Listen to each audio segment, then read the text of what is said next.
Olá, tudo bem? Eu sou o Davi, este é o canal Acervo de Linhas. Muito obrigado por ter clicado pelo interesse nesse conteúdo. O tema do vídeo de hoje vai ser empatia e para isso a gente separou 5 livros que podem te ajudar a melhorar essa habilidade para você conseguir ser uma pessoa mais empática com os outros.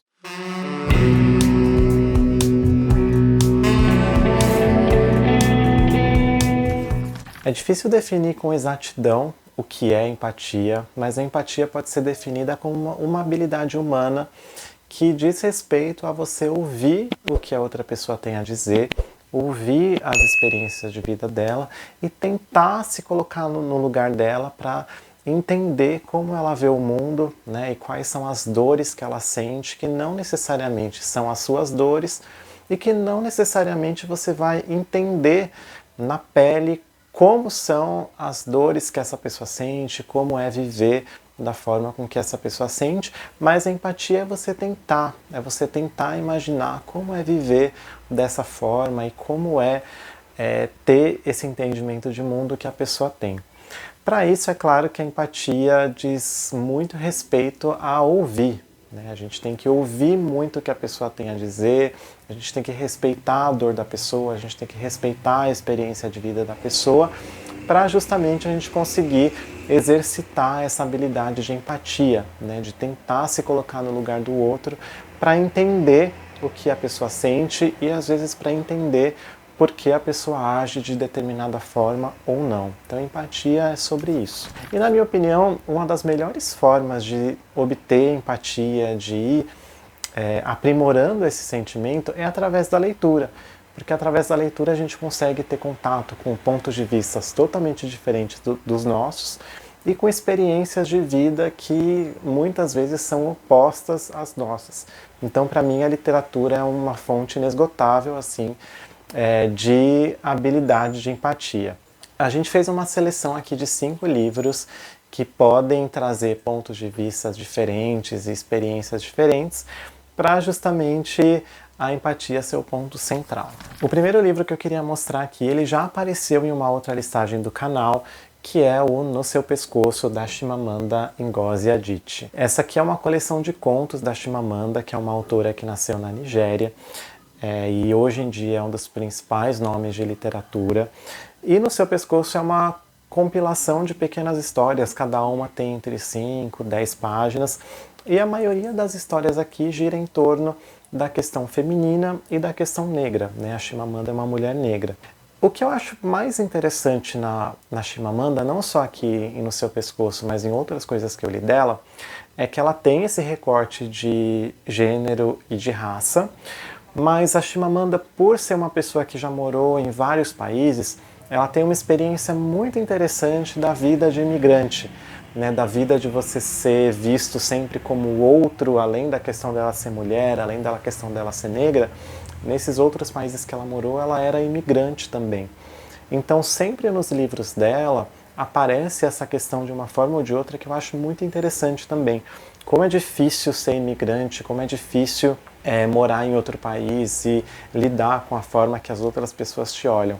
Todos os livros que eu já li da Chimamanda até hoje foram muito bons, mas eu recomendo especialmente No Seu Pescoço, não só por ele ser curto, deve ter o que? Essa edição aqui, umas 200, tem 230 páginas mais ou menos, mas são contos, né? Então cada história tem mais ou menos entre 5 e 10 páginas, então acaba sendo uma leitura muito rápida e ela toca muito nessas questões de preconceito, de gênero, de raça, de classe, então vale muito a pena.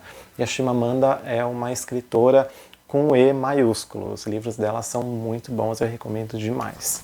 Ainda no continente africano, mas saindo da Nigéria, lá da Chimamanda, indo para Angola, eu queria recomendar este livro aqui, chamado Mayombe, desse autor chamado Pepetela. O Pepetela participou das lutas de libertação de Angola, do domínio português, né, da independência de Angola, e aqui nesse romance ele faz como se fosse uma construção de como foram aqueles dias de luta, como que foi todo esse processo de guerrilha e de realmente batalha pela libertação de Angola do jugo português. Então o autor vai falando muita coisa aqui de colonização, de colonialismo, submissão de uma nação a outra, O que do ponto de vista do Brasil a gente sabe também como é, porque também fomos colonizados por Portugal. E aqui tem, claro, algumas especificidades da Angola e, por conseguinte, do continente africano também. Uma leitura muito boa, eu li na época da faculdade, mas lembro muito vivamente até hoje, vale muito a pena. Saindo do continente africano, indo agora para o leste europeu, nós vemos aqui a Svetlana Alexievich. A forma de vida, a forma de trabalho, na verdade, que a Svetlana usa para compor os livros dela já é por si só um exercício total de empatia. Se você não conhece a Svetlana, ela foi a vencedora do Prêmio Nobel de Literatura em 2015 e ela tem um método de trabalho para escrever os livros dela que é muito único e é bem interessante. A Svetlana escolhe um tema e a partir desse tema ela entrevista centenas e até de repente milhares de pessoas para falar sobre aquele tema.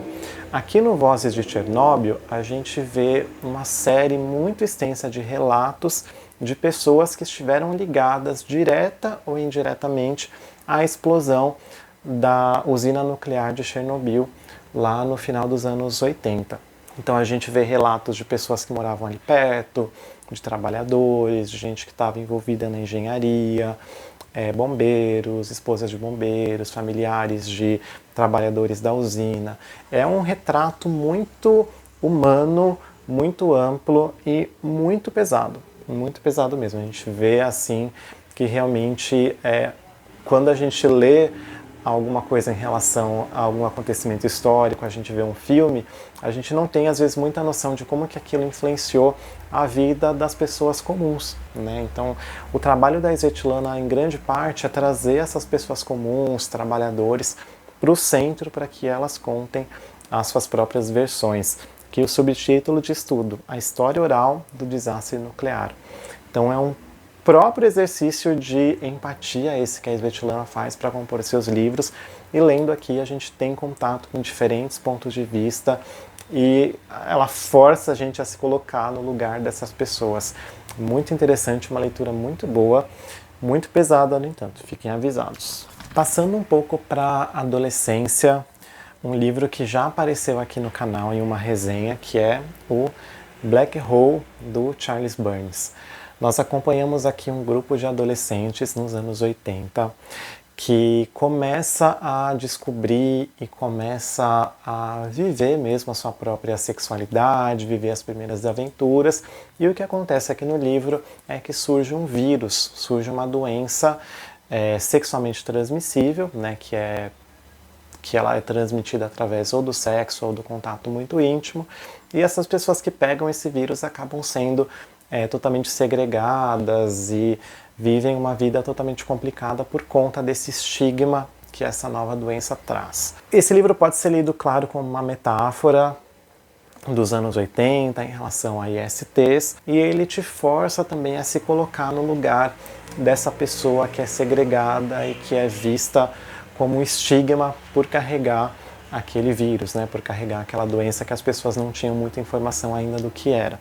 Experiência muito boa, muito pesada, mas também que pode expandir o seu horizonte, que pode abrir a sua mente para novas perspectivas e te livrar de preconceitos, de estigmas, uma leitura muito boa.